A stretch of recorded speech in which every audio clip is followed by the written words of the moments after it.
Alors il faut connaître les dérivées des fonctions usuelles. Donc pour l'année de première, il n'y a que ces quatre formules à connaître. Alors, on a vu ensemble que la dérivée, dans la vidéo précédente, on a vu ensemble que la dérivée de la fonction carré, c'était 2x.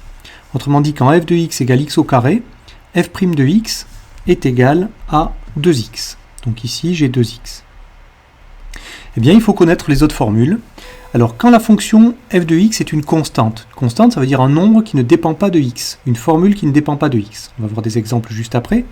Donc, dans ce cas-là, la dérivée d'une fonction constante, c'est 0. La dérivée de x, c'est 1. La dérivée de x au carré, on l'a trouvée par le calcul, on l'a démontré, cette formule-là, ça donne 2x. Et on pourrait démontrer également par le calcul que la dérivée de x au cube, c'est 3x au carré. Donc ce tableau-là est à connaître par cœur. Alors, on va voir sur des exemples comment ça fonctionne. Alors d'abord, dans un premier exemple, l'exemple 4, qui est ici, du cours, si f de x est égal à 5, alors combien vaut f' de x ? Autrement dit, j'ai une fonction f de x qui est égale à 5, c'est-à-dire c'est une fonction constante. Si je remplace x par 1, par exemple, ça va me faire f de 1 égale 5. Si je remplace x par moins 3, f de moins 3 est égal à 5. Chaque fois que je remplace x par une valeur, la valeur de y ne bouge pas, c'est toujours 5. Donc c'est une fonction constante qui vaut toujours 5. Donc quand la fonction est constante, le tableau nous indique que la dérivée est égale à 0. C'est la première ligne du tableau. Si g de x est égal à moins 2,7, moins 2,7, c'est pas parce que c'est un nombre à virgule que c'est différent de la situation précédente. C'est une formule moins 2,7 qui ne dépend pas de x. Par exemple, g de 1, ça vaut moins 2,7. g de moins 2, ça vaut moins 2,7. g de 7, ça vaut moins 2,7, etc. Donc cette fonction g est également une fonction constante, donc sa dérivée vaut 0. Et enfin, si h de x est égal à pi sur 3, eh bien, pi sur 3, c'est pas parce qu'il y a pi qu'il faut en avoir peur. Pi, c'est une constante qui vaut environ 3,14. Donc vous voyez que pi sur 3, c'est aussi une constante. C'est quelque chose qui ne dépend pas de x. Il n'y a pas de x dans la formule. Donc h' de x est égal aussi à 0. Autrement dit, pourquoi les dérivées valent 0 ? Eh bien parce que les trois fonctions qui sont ici sont des fonctions constantes. Donc quand on a une fonction constante, sa dérivée vaut 0. Donc ici, toutes les dérivées valent 0 sans difficulté. On va voir des exemples un peu plus élaborés dans la suite. Donc exemple 5, détermination par le calcul d'une équation de tangente. Alors je vous donne la fonction cube. Cube, ça veut dire x puissance 3. D'accord ? F de x c'est x puissance 3. Alors sa dérivée est donnée par f' de x égale, puis je l'ai laissé ici dans le tableau exprès, la dérivée de x au cube, c'est la dernière ligne du tableau. On voit que c'est 3x au carré. Ça, il faut juste l'apprendre par cœur. Alors, on veut déterminer l'équation de la tangente à la courbe au point grand A qui a pour abscisse 2.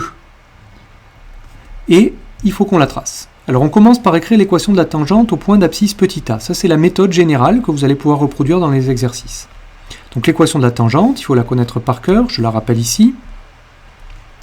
Y égale f' de a, facteur de x moins a, plus f de a. Alors on a vu que quand on faisait ça, on commence par remplacer l'abscisse du point, ici, 2, on va le remplacer par petit a. Ça veut dire que petit a est égal à 2. Et donc je vais remplacer petit a par 2 dans ma formule. On obtient, ici, donc avec ici, petit a égale 2, on obtient y égale f' de 2, facteur de x moins 2 plus f de 2. Et donc cette équation, je vous rappelle ce qui est inconnu, c'est f' de 2, qu'on ne connaît pas, qui sera le coefficient directeur de la tangente au point d'abscisse 2, et puis f de 2, qu'on ne connaît pas non plus, qui est ce nombre-là, l'ordonnée du point grand A.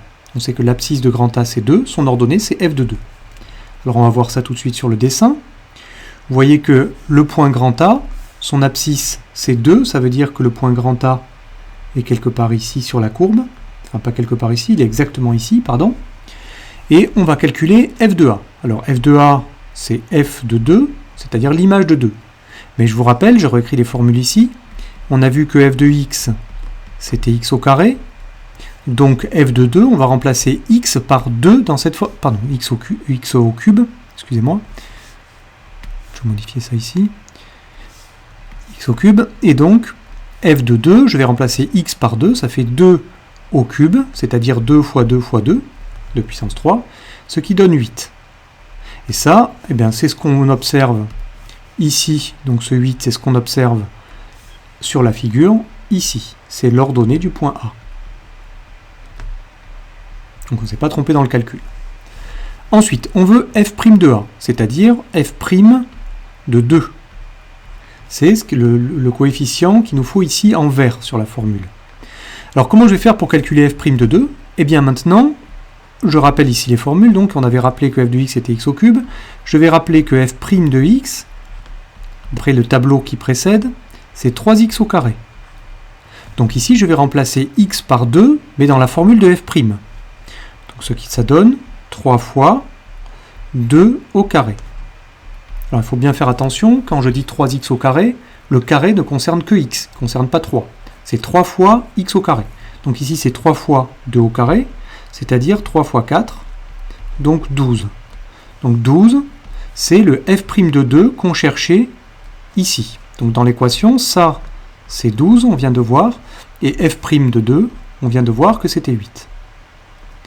Il me reste à remplacer ce que je viens de faire là-haut, c'est-à-dire je remplace ces deux valeurs dans l'équation de la tangente, et j'obtiens donc y égale, je vais l'écrire plus à gauche, pardon,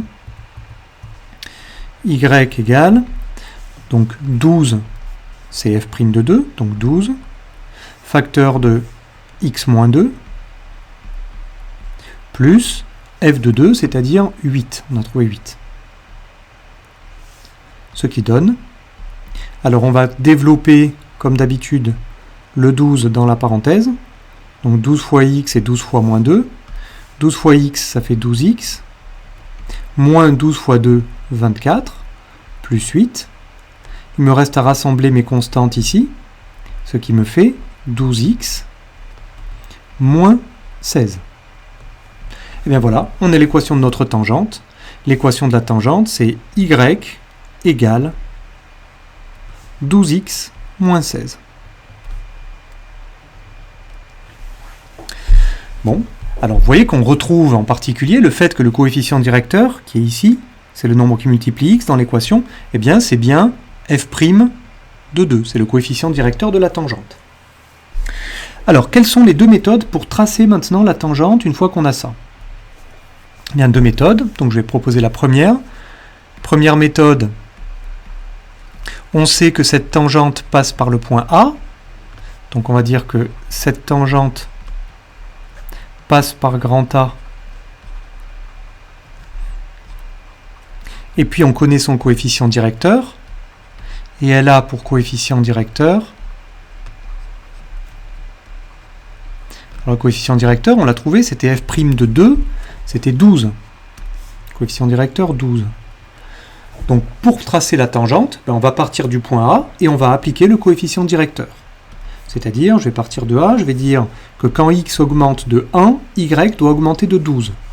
Donc je pars de A, je dis x augmente de 1, comme ça. Alors faire attention, une unité en abscisse, c'est deux petits carreaux. Donc quand x augmente de 1, y, lui, doit augmenter de 12. Il faut faire attention, les unités en ordonnée, c'est de 4 en 4 pour un petit carreau. Donc 4, 8, 12. Plus 12. Et ce plus 12, c'est justement notre coefficient directeur qu'on avait trouvé. Comme on dit, c'est le coefficient directeur vert qui est là. J'obtiens un nouveau point, donc ici. Et puis je peux refaire le même travail en partant de A, mais de l'autre côté. C'est-à-dire quand x diminue de 1, y diminue de 12, donc je me retrouve là. Et puis recommencer encore une fois, et je me retrouve ici. Bon, j'ai 4 points, c'est suffisant pour tracer la tangente. Donc je prends ma règle, et je trace ça le plus précisément possible. Voilà la tangente. Et on observe qu'en effet, cette droite-là, alors je vais indiquer juste des traits, des flèches de part et d'autre de ma droite pour indiquer que c'est une tangente. Et vous voyez bien que cette droite, au voisinage du point A, c'est la droite la plus proche de la courbe. C'est la tangente en A. Donc ça, c'est la première méthode pour tracer la tangente. Et puis la deuxième méthode, c'est une méthode que vous connaissiez déjà avant, quand vous avez une droite. Vous pouvez évidemment utiliser toujours, pareil, le coefficient directeur et l'ordonnée à l'origine. Alors l'ordonnée à l'origine vaut moins 16, qui est ici. Et enfin, ce qu'on pouvait faire aussi, c'était un petit tableau de valeurs. Donc, on fait un tableau de valeurs. Ça, c'est une méthode générale pour tracer une droite, et puis même de façon générale pour tracer une courbe dont on connaît la formule. Donc, je choisis des valeurs de petit x. On choisit des valeurs de petit x, et puis je calcule les valeurs de y grâce à la formule. Y, on sait que c'est 12x moins 16. Donc, je vais choisir par exemple x égale 0. Je trouve y égale moins 16. 12 fois 0 moins 16, ça fait moins 16. En remplaçant x par 0, et j'obtiens évidemment l'ordonnée à l'origine, qui est ici. Donc la droite bleue que j'ai tracée est cohérente avec mon calcul ici. Je peux choisir x égale 1 par exemple. 12 fois 1, ça fait 12. 12 moins 16, moins 4. Si je fais ça, j'obtiens le point qui est ici. Donc si vous voulez, mon tableau de valeurs me donne ce point-là, et puis par exemple, je peux prendre x égale 3. Quand x égale 3, 12 fois 3, 36. 36 moins 16, ça fait 20. Et j'obtiens le point qui est ici. Abscisse 3, ordonnée 20. Dans tous les cas, j'obtiens 3 points ici qui sont bien alignés. Je trace ma droite grâce à ce tableau de valeurs. Voilà les deux méthodes que l'on a pour deux méthodes qu'on a pour tracer cette tangente.